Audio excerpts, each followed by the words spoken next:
Prudence. Roger Ross Williams is the first African-American director to win an Academy Award in his category of documentary shorts, and the first ever African-American director to win an Academy Award for directing and producing a film, short or feature. Roger has lived and worked in New York City for the past 25 years. We are very proud to call Roger an alum of Northampton Community College. Please welcome Roger Ross Williams.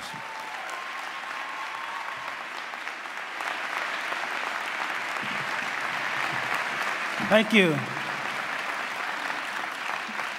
Thank you. First I want to thank Dr. Scott for inviting me here today.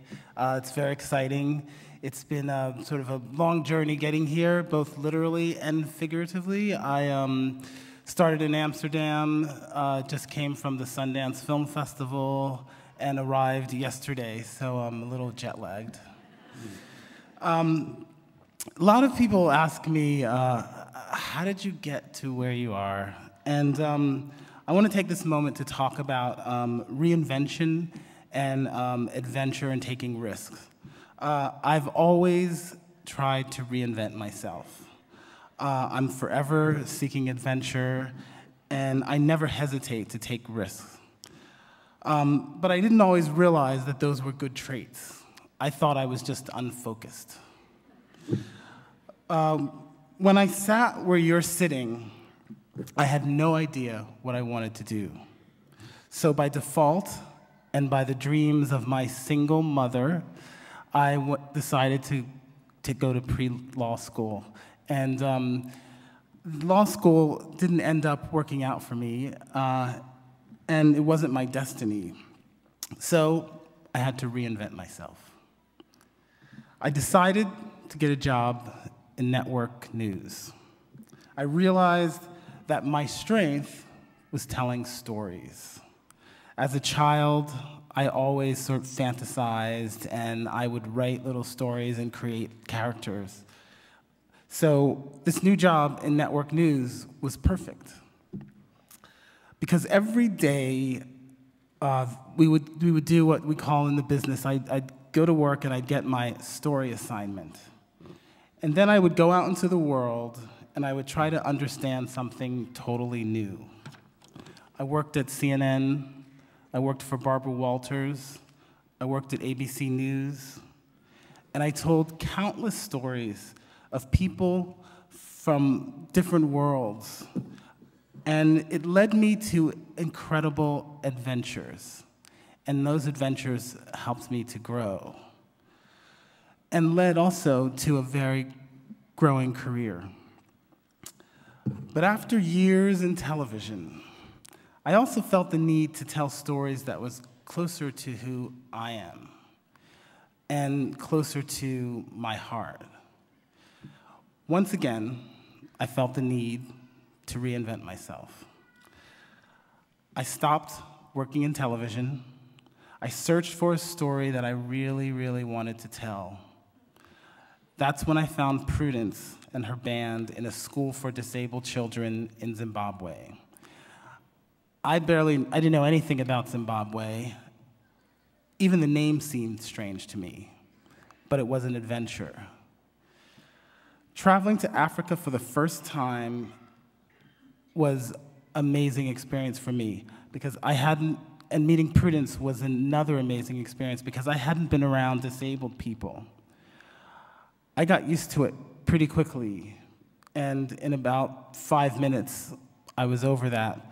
Because quickly, Prudence is disabled because Prudence is such an amazing person, and she's such a dynamic person that I immediately felt a strong connection with her.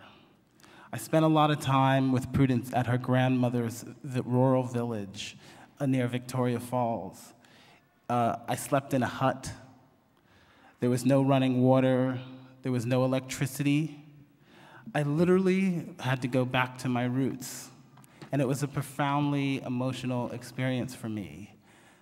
And that sense of adventure helped me to grow.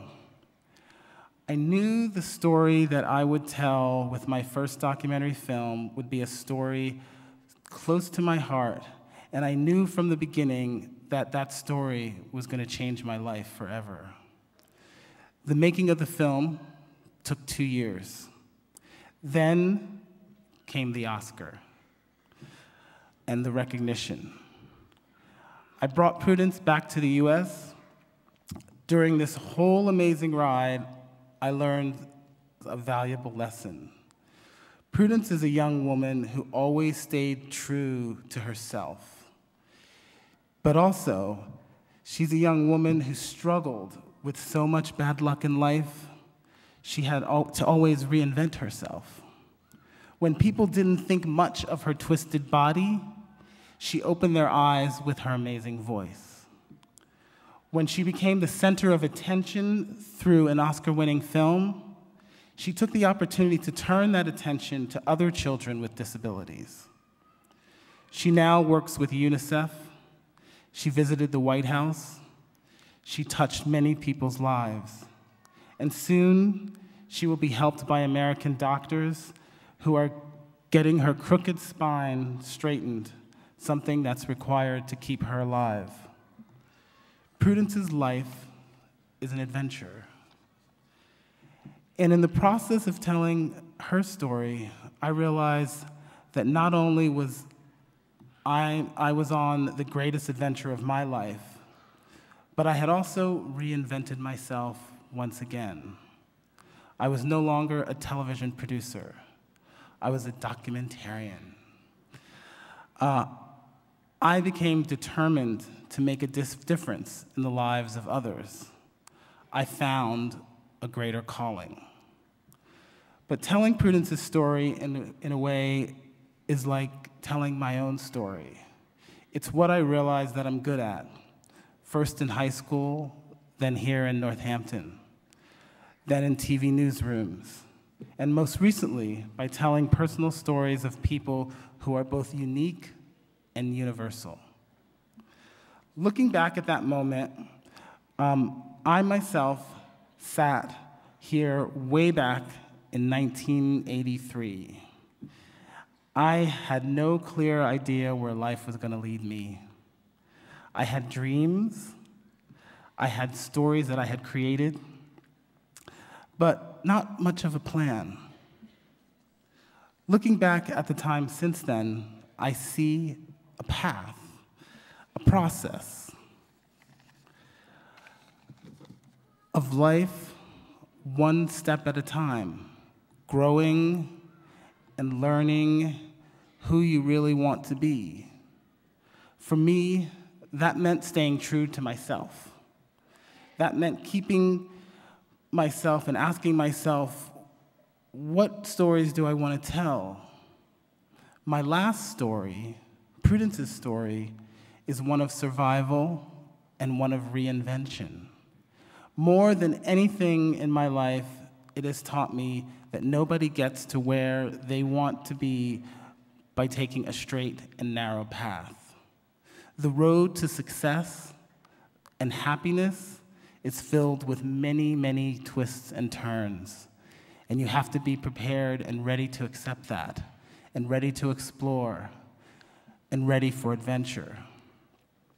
For you, I hope this day is the beginning of an adventure that is as great and as amazing as it has been for me in the past 17 years. Congratulations, and thank you.